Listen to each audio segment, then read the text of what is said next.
So, what is the difference between True Classics Comfort Chinos and Commuter Chinos? In this video, I'm going to break down the key differences between the two and tell you which one you should go for. What's going on, guys? Richard from Assemble Style here, and if you're new here, welcome. In this channel, I cover everything from men's lifestyle, how-tos and product reviews like this one. So yeah, if you're interested, make sure to hit that like and also make sure to subscribe as well.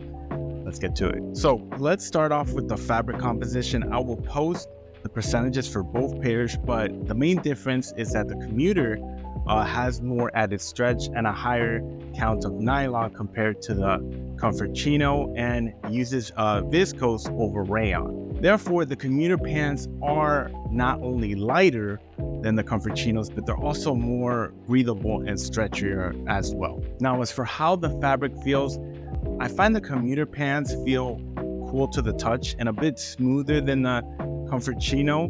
But what impresses me about the Commuter pants is that they don't look like a pair of athletic pants. And what I mean by that is that some, pants, say for example, Lululemon, they make Chinos with performance fabric, and it's like very obvious it's a performance pant, but by looking at the texture and the sheen of the fabric.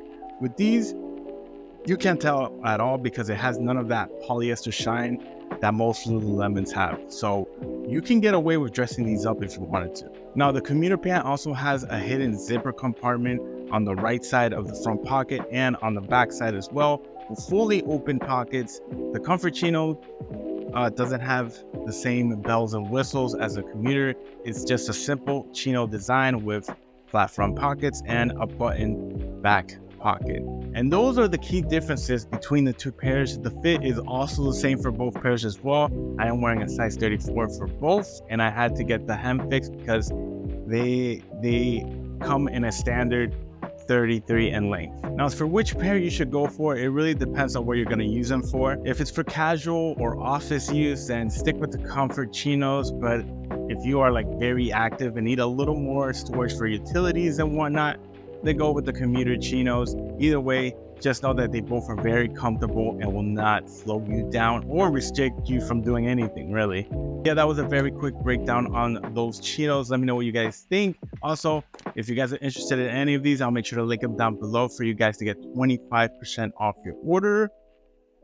And that wraps up this review. Thank you so much for watching, and I'll see you on the next one. Peace.